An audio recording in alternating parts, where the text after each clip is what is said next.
Alright, so this is the third and final lecture for Chapter 15, and in this lecture we're going to talk about the regulation of glycolysis, specifically in muscle tissue, which will include during exercise, in brain tissue, and in red blood cells.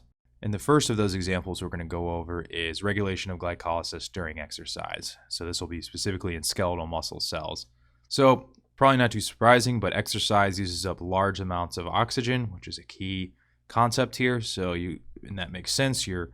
If you're running for long periods of time at a high speed, your muscles are working really hard. They're using up a lot of oxygen. As you decrease your levels of oxygen, you're going to decrease your rate of mitochondrial electron transport, which then decreases aerobic respiration.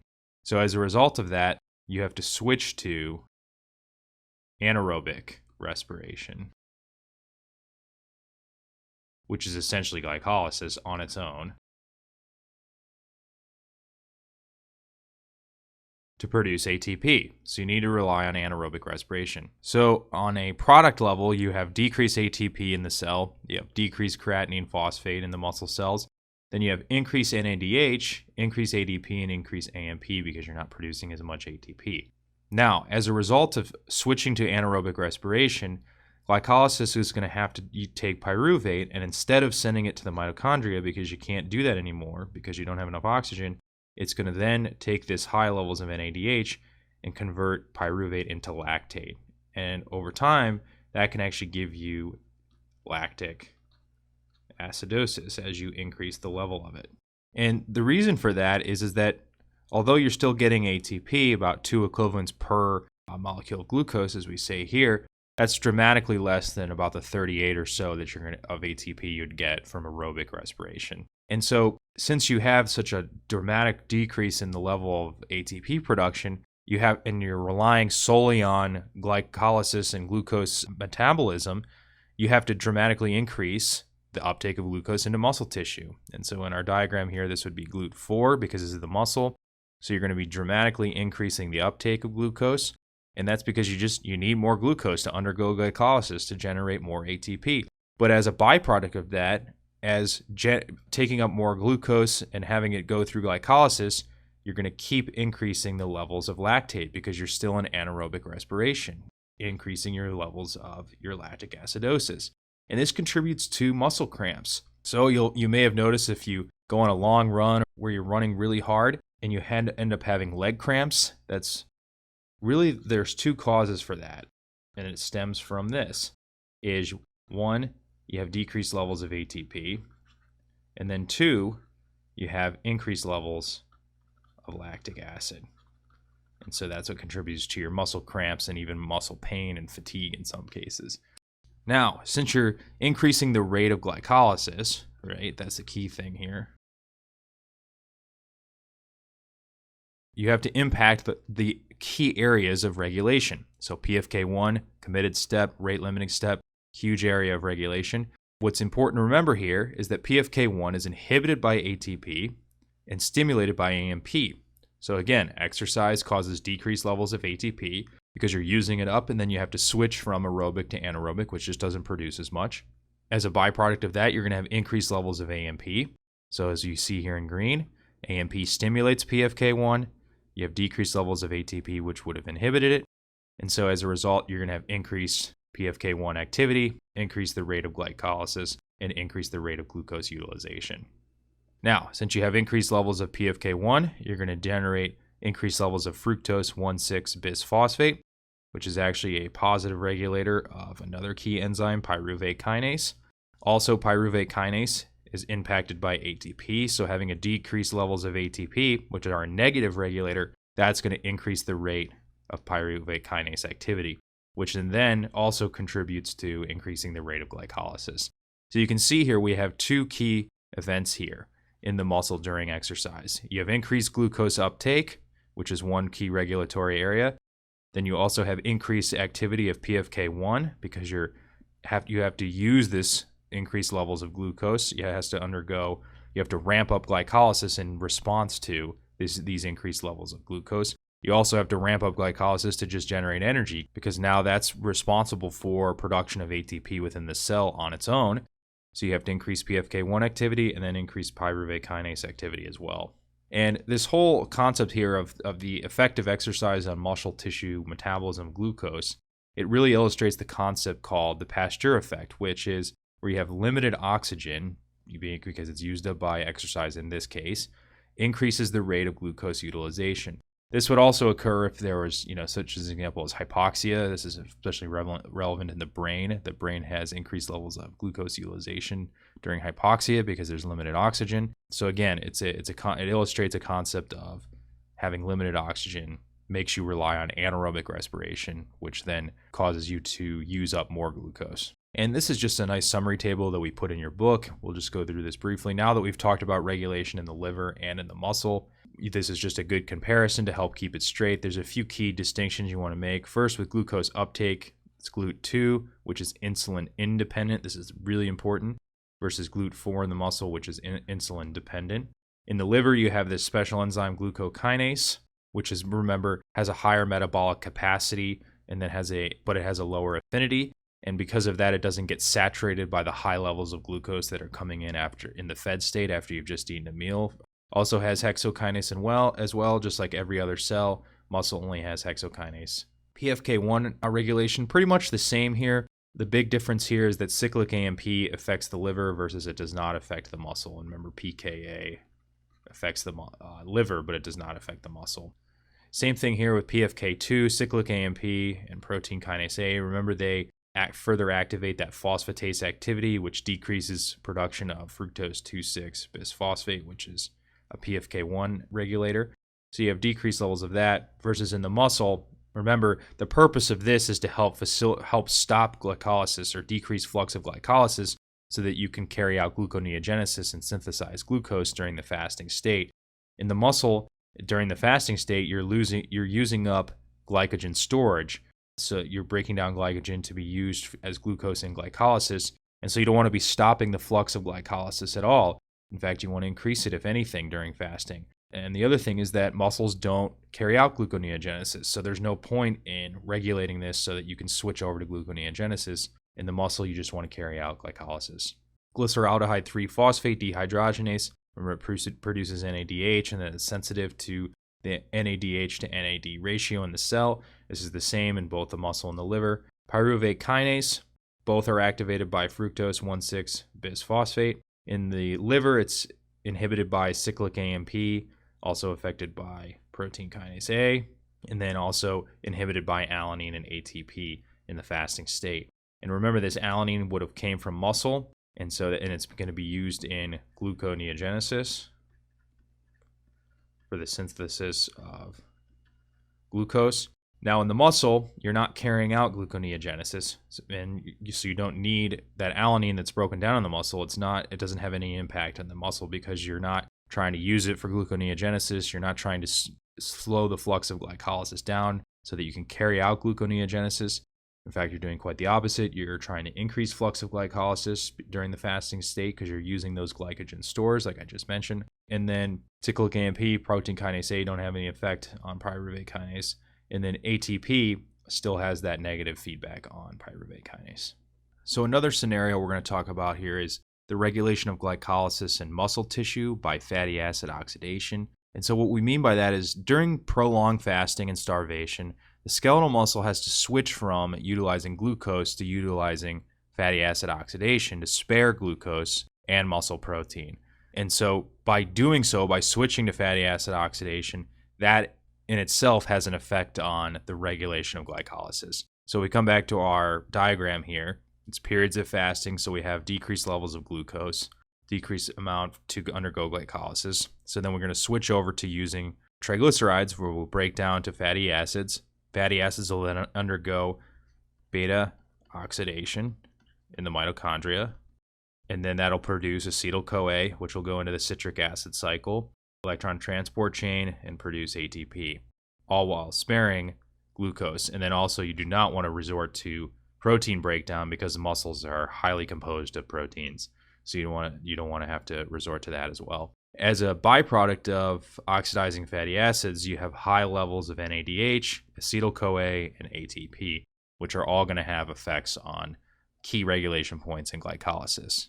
So let's take a look at that. So first you have increased levels of NADH, acetyl-CoA, and ATP are all going to decrease the activity of pyruvate dehydrogenase complex activity. So you remember pyruvate dehydrogenase complex is here in the mitochondria. It converts pyruvate into acetyl-CoA.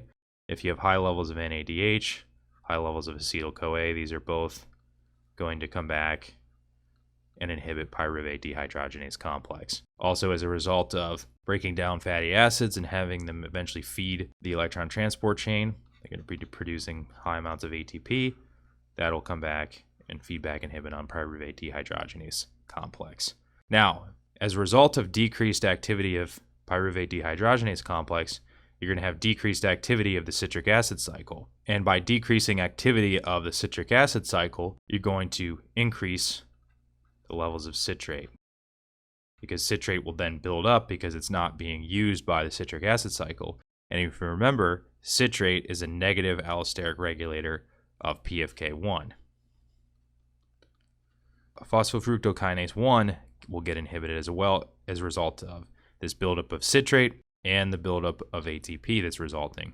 Buildup of ATP will also decrease the flux of pyruvate kinase, which is another key enzyme and a key point of regulation. As a result of decreasing the activity of pyruvate kinase and PFK1, you're going to increase the levels of glucose 6-phosphate here. By increasing the levels of glucose 6-phosphate, then you're going to come back and feedback inhibit on hexokinase. So you're going to decrease activity of hexokinase, which is the enzyme that phosphorylates glucose to give you glucose 6-phosphate.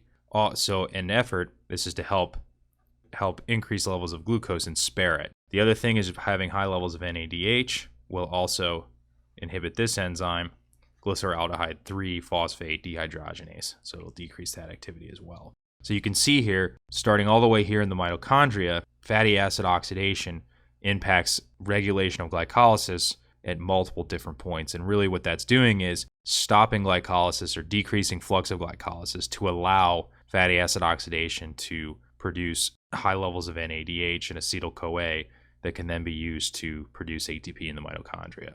And that high levels of NADH produced by fatty acid oxidation, those are direct feeders, just like when they come from the citric acid cycle, are direct feeders to the electron transport chain to help generate ATP. And so as you can see here, by having high levels of acetyl-CoA, high levels of NADH, high levels of ATP, you inhibit pyruvate dehydrogenase complex. This increases levels of citrate, which affects PFK1 along with the ATP. The ATP also affects pyruvate kinase. That leads to both of these. That leads to high levels of glucose 6-phosphate. And then that decreases phosphorylation of glucose by hexokinase, which then helps maintain or even potentially increase the level of glucose in the cell. Also, that high level of NADH impacts this point of regulation as well. The other thing is, so in the muscle, this is GLUT4. And so let's just draw another one over here. So this is GLUT4. And so this allows glucose to come in. What happens is eventually this, over time, this protein essentially ages. And so it gets taken in by endocytosis. Remember, we talked about that process in Unit 2. And so it gets taken up into the cell like this. And what happens is it eventually recycles back and puts the vesicle here will fuse back with the membrane and put the GLUT4 transporter back into the membrane carried out. This is what's called recycling. However, fatty acids, when you have increased levels of fatty acids, they inhibit this recycling of the GLUT4 transporter to the surface. They also inhibit glycogen synthesis, so they decrease there. And so that decreases the process of shifting glucose 6-phosphate towards glycogen synthesis, again, as part of the effort to spare glucose. Very briefly here, we'll talk about glycolysis in the brain. So glucose uptake into the brain occurs across GLUT1, which is another transporter, insulin independent, because just like the liver, you want to get that glucose in as fast as possible because glucose is the primary metabolic fuel for the brain, is always used first. If glucose is available, the brain is using it. Key thing I should point out is this is part of the blood-brain barrier, which helps tightly regulate what molecules get in and out of the access to the brain tissue, essentially. In periods of prolonged starvation, though, however, the brain can actually switch over to utilizing ketone bodies. If there's just really scarce levels of glucose around, it can switch to using ketone bodies, which are produced during periods of prolonged starvation. All right, so now we'll talk about glycolysis in red blood cells. And This is sort of unique, and these are some important concepts for both biochemistry and then also for physiology, especially pulmonary and cardiovascular physiology. And so you'll see the tie-in here in a second. So a few unique things about red blood cells. They do not have mitochondria, so they have to exclusively rely on anaerobic respiration for ATP production. And what you'll also notice here is we kind of made a modification to the diagram here. Red blood cells are full of an enzyme called bis-phosphoglycerate mutase, which we've indicated with the star here. And this catalyzes the formation of 2,3-bis-phosphoglycerate from 1,3-diphosphoglycerate. And then this can be converted back to 3-phosphoglycerate by releasing a phosphate group from this 2 position by the enzyme bis-phosphoglycerate phosphatase. This enzyme's not as high yield. This step isn't as high yield either. So you may be wondering what's so special about 2,3-bis-phosphoglycerate. Well, 2,3-BPG will bind to hemoglobin, which is carrying oxygen. And what it does is it decreases the affinity of hemoglobin for oxygen, which promotes it to then release that it's bound O2 into peripheral tissues. So it decreases the affinity for O2 so it doesn't as readily take it up. And then also whatever O2 it has bound, it promotes the release of that more readily into peripheral tissues. And that's important for promoting release of O2 for highly metabolic tissues. We'll talk about that in more detail in a second on the next slide. The other thing that it does, as we've indicated with the green arrow here, is 2,3-BPG also is an allosteric positive regulator of phosphoglycerate mutase, which is the enzyme that converts 3-phosphoglycerate into 2-phosphoglycerate.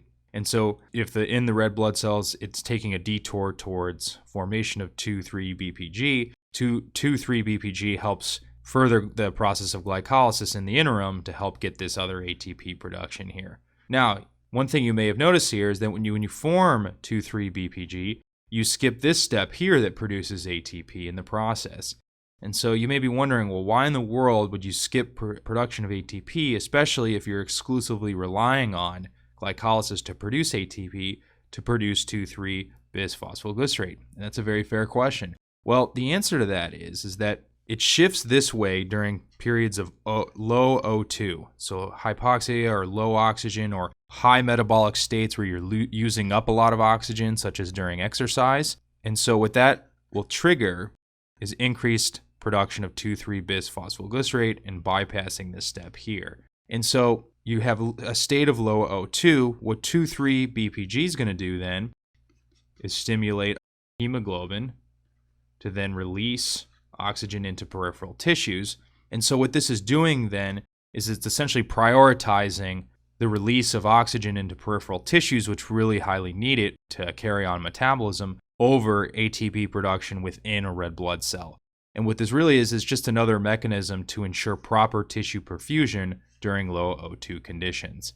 And so the red blood cell, in a sense, kind of takes a hit for the team here by forming this 2,3-bis-phosphoglycerate to help increase release of oxygen into peripheral tissues that are metabolically active and need oxygen to carry on their function. All right, so we're going to close this lecture out by talking about just a couple clinical pearls relevant to glycolysis. So first, pyruvate kinase deficiency. So this is really a red blood cell disorder. Its inheritance is autosomal recessive. And so what happens here is you have a deficiency of pyruvate kinase here. So you have a decrease in pyruvate. Since you have a decrease in pyruvate, you have a decrease in ATP production because it's one of the 2 critical steps in glycolysis for producing ATP.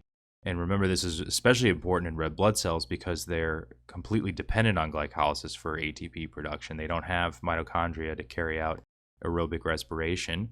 So you have decreased ATP production.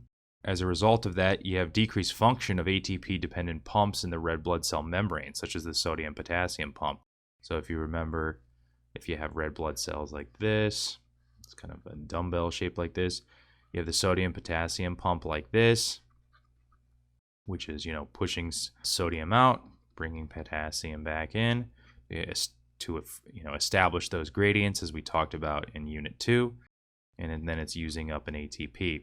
If you don't have ATP and this becomes less functional, As a result of that, what you're going to have is potassium actually leaking out of the cell down its concentration gradient, and the membrane is going to be more permeable to potassium. So you'll have potassium leak out, and what will happen is that the cytosol of the red blood cell will become hypotonic. And what happens is then it shrivels because water is going to go down its gradient via osmosis to help equalize the osmolarity between the two. And so as a result of that, the red blood cell will shrivel, and then eventually hemolysis will occur where you'll have breakdown of the red blood cell. One thing I'll point out here is you will not observe Heinz bodies. This is something you'll see in G6PD deficiency, also known as glucose 6-phosphate dehydrogenase deficiency. That's a disorder we'll talk about in the pentose phosphate pathway lecture. That's where it's going to become much more relevant. But just so you can be aware to distinguish those two, because these are both very high yield for biochem exams and the boards. Heinz bodies will be in G6PD. However, in pyruvate kinase deficiency, you will not observe Heinz bodies on RBC microscopy. And Heinz bodies are essentially just hemoglobin aggregates. Now, something else that'll happen is since you're not converting phosphoenol pyruvate to pyruvate, you'll have an increase, a significant increase. And you'll notice by the double arrows here, these are reversible reactions. So then phosphoenol pyruvate will get converted into 2-phosphoglycerate, which then it gets converted into 3-phosphoglycerate here. It's reversible again. So you'll have an increased amount of 1,3-diphosphoglycerate here, which then can get shifted towards producing 2,3-bisphosphoglycerate, which is, if you recall, stimulates hemoglobin to release its O2 more readily. So although these patients end up developing hemolytic anemia because of the breakdown of the red blood cells, they actually tolerate it relatively well because 2,3-bisphosphoglycerate gets increased in the process as a result of that, and stimulates further release of oxygen. So the oxygen is more readily released for tissues to use it. Where the patients will feel the symptoms in anemia typically by traditional anemia is where they have a decreased oxygen capacity, and so they feel fatigued, and where they have decreased perfusion, versus this helps kind of compensate for that a little bit, even though you're essentially losing red blood cells. By having hemoglobin more readily deposit oxygen, it helps compensate for that. By promoting this release of oxygen from hemoglobin, you in a way compensate for the hemolytic anemia because you're still getting a decent amount of oxygen to the tissues. So that's what helps patients tolerate it. As far as clinical features, so when you have red blood cell breakdown, which is also known as hemolysis, what you're going to have then is hemoglobin release and breakdown. So eventually, because remember, red blood cells are essentially bags of hemoglobin. So then it'll release hemoglobin, which will get broken down in the blood, and then that becomes unconjugated bilirubin, which we indicate here, which then causes jaundice, which is yellowing of the skin and of the eyes. And so that's what results in. So all of these features are a result of really this hemolytic anemia. And then if you do, a red blood cell count, that obviously will be decreased.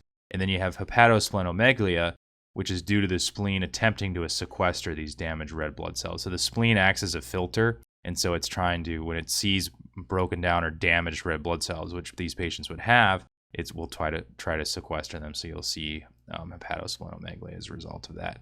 And then lastly here, we'll finish up with lactase deficiency, which is also known as lactose intolerance, very common in the general population. So first, lactase is an enzyme present on the brush border of the intestinal epithelia. And so just kind of a crude diagram here like this. So this is, again, to help increase the surface area for absorption. So you have lactase like this. And what it does is it takes lactose like this and breaks it down into glucose plus galactose, which then can each be individually absorbed through monosaccharide transporters that are present in the apical membrane of intestinal epithelial cells. So then these can get absorbed because the GI tract can't absorb lactose on its own. Now, the enzyme's present at highest levels during birth, and then the levels steadily decline as people age. So it's very common for people to experience lactose intolerance at some point during their lifetime. Lactose is present in milk and other dairy products, as you probably know. And then certain ethnic groups have less lactase enzyme, which could potentially make them more prone to developing lactose intolerance, specifically in people of Asian ethnicity and African ethnicity. And if you have this deficiency, you can't digest lactose. So what happens is that it gets broken down by gastrointestinal bacteria instead. Since it gets broken down by gastrointestinal bacteria, the way clinicians can sometimes diagnose it is by doing what's called a hydrogen breath test. Now, this is based on the fact that there's really no source or production of hydrogen gas naturally in the human body, with the exception of bacteria carrying out metabolism. And there's certainly bacteria present as part of the normal flora in the GI tract. And so what happens is they'll have a patient consume some lactose, and then they'll measure hydrogen in their breath. And if the hydrogen content in their breath considerably increases, then they're considered positive for lactose intolerance or lactose malabsorption, because instead of being absorbed, the lactose is being digested down by the bacteria, which is, as a byproduct of that metabolism by the bacteria, is hydrogen gas. Some clinical features: diarrhea, abdominal cramps, bloating, increased flatulence, very gassy, and that's all, again, a result of malabsorption. And so these are all typical GI symptoms of malabsorption. If it's really bad, you could even get vomiting and then significant dehydration. The way this is treated is patients will avoid foods with lactose, and then you can even supplement with lactase enzyme. All right, and that closes out our lecture on discussing the regulation of glycolysis, and then some unique scenarios that are pretty high yield that involve the application of glycolysis.